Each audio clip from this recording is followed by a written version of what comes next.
Anong sunset to? Hindi ka mapupunta doon. What's up? It's Vlogs.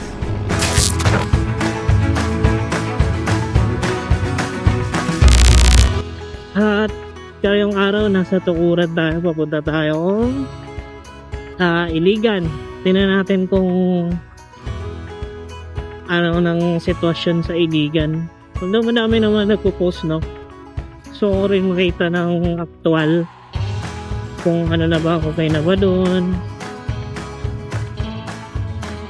Kaya dapat makalagpas tayo makaabot tayo ng cut off nila before 10 PM. Naka-out ko lang din ng trabaho eh. Hopefully update ko kayo. At lumiko na tayo sa kaliwa or kanan, basta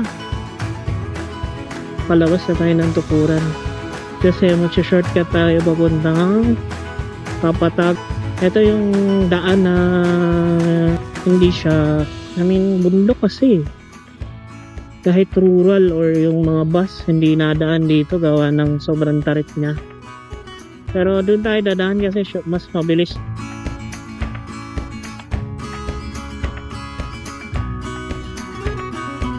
Fun fact lang pala, no? Pagka sinabing tukuran sa mga tao na taga Pagadian, yung tukuran talaga yung liguan. Kumbaga resort ng bayan. Kasi maraming mga resort dito nasa tabi lang kasi ito ng dagat. So may mga beaches. May mga beaches na magaganda. Kaya kapag sa Pagadian, pagka sinabing maligo tayo, matik tukuran agad yung nasa isip. Pero kung meron mang iba, hindi ganun ka. Etong daan na to pala, no? Papunta rin tong Cotabato or kung saan man, papuntang Jensen, ganyan. Ito rin yung daan, dire-diretso lang. Galing ng Zamboanga or Pagadian, yung Ipil, ganyan. Ito lang yung daanan nila. Pwede naman silang dumaan ng ibang way kasi medyo malayo eh. Yung usual na dinadaanan ko sa Aurora. Pero dito rin yung labas, no? Madami rin police visibility dito eh. Per army. Which is okay kasi safe, alam nating safe. Pero di natin alam eh. Meron talagang mga walang tapot.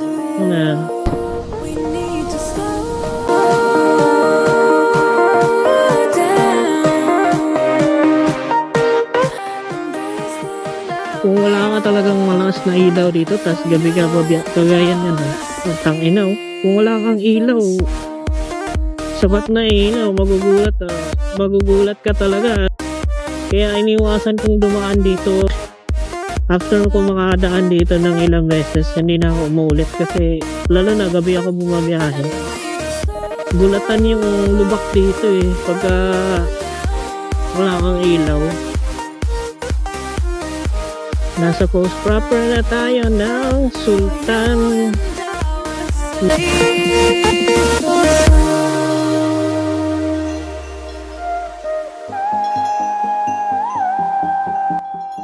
So ito na yung Timuga. Ito yung unang barangay yata na madadaanan mo.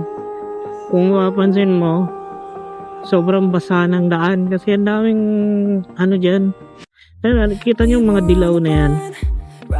Mga Sunrocks yata yan eh. Yung parang Sunrocks na version. Ayun oh, daming mga hose ng tubig. Libre yan.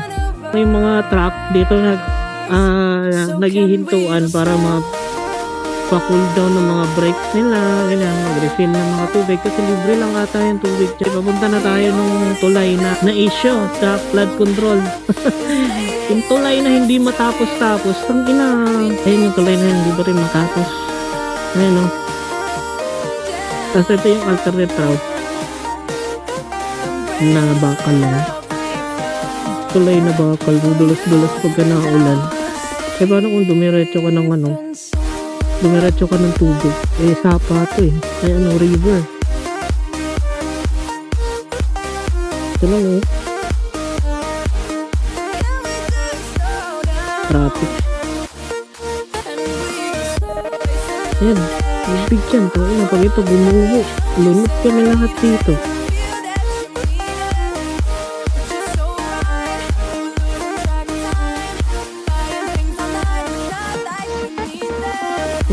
Tubig yan, maagos yan, galing Marawi.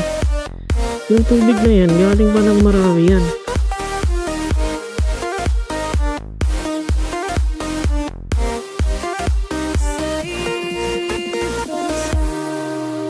So, pasok na tayo ng town proper. Ito na yun, no? Ito na yung Robinson, nililinis na pala nila eh. Ay, grabe, ang putik ban. Ang putik, bro.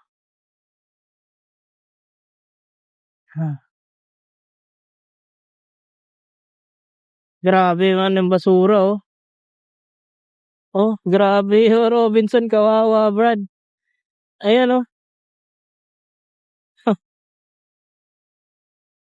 Grabe. Grabe yung putik yan. Gagi. Kawawa naman. Yun, oh. Ayan, bay. Nangkina, grabe, bay. Ayan, dami pong mga ano dun. Ito yung bridge na binaha talaga. Dito umapaw eh. Dito umapaw yung tubig. Kawawa yung mga tao. Mag-aantay ng mga pagkain. Ito. Mukhang ano pa dito ah. Ang dami mga truck man.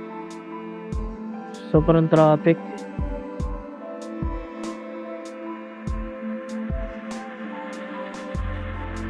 Kawawa. Oh, sasakyan oh. Sheesh. Kawawa, Brad. Akala mo abandonado eh. Kaso hindi eh. Grabe yung traffic man.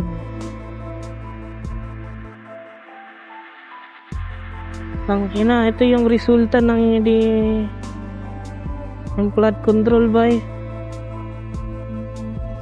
Grabe yung putik na.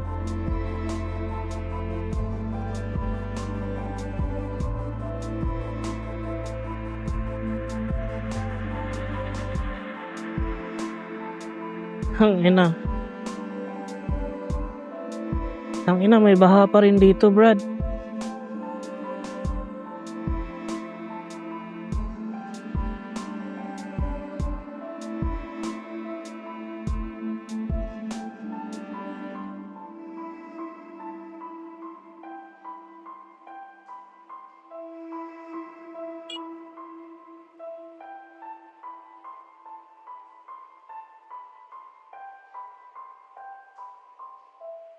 Inabaha pa rin dito, Brad.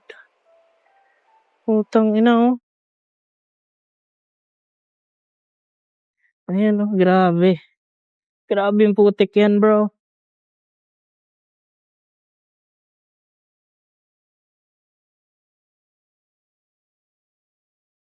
Grabe, ayan, oh. Pagka alas 10 na ito, clean up na sila. Buti nakaabot tayo, eh. Ay na, sumingit pa talaga tayo sa oras. Ayan, oh. Kawawa, Brad. Yung mga establishmento dito, sarado.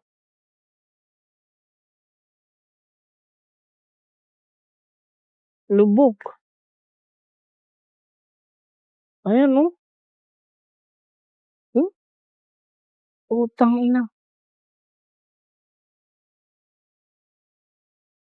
Ay, yung Undox bukas na. Bukas na yung Undox, bay.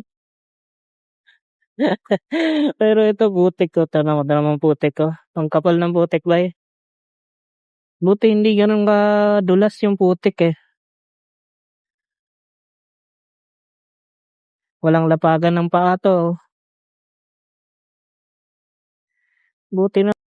Kawawa, brad. Buti hindi naabot yung tulay. Pero itong mga to, alam ko may, ayun no, may sasakyan doon.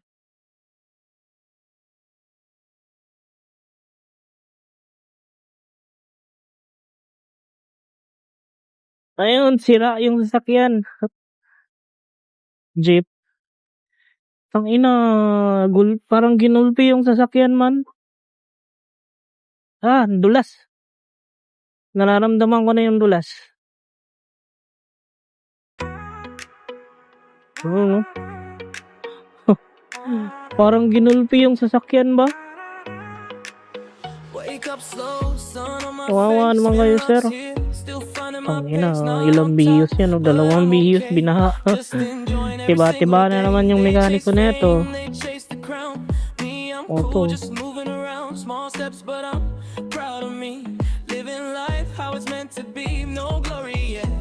Just fine, still building dreams in my own time, no pressure, no need to rush. I'm good with life, I feel the love. This is real love, still on the way, not trying to be the best. Kawawa talaga yung mga nandito. I don't mind living my life, peace in my mind, not aiming high, just to impress, just wanna smile, less stress, love my life. That's the plan, Vlog's here, just being a man. Ang dulas bay. Ang dulas. Visit. Ang dulas nito, oh, yung mga putik-putik na yan.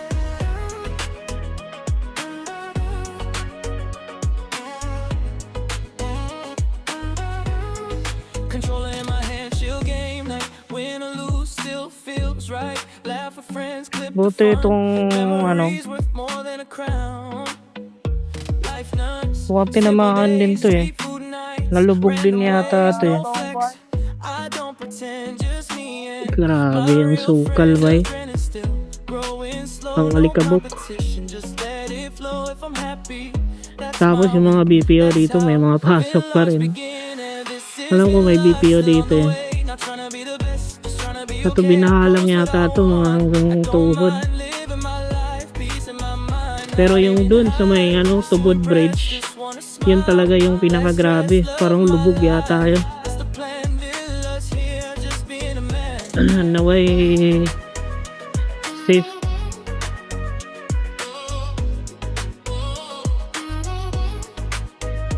If you feel lost, you're not alone. We all walk different roads. No race, no need to prove. Just do you, that's the move. This is real life, no rush, no rush.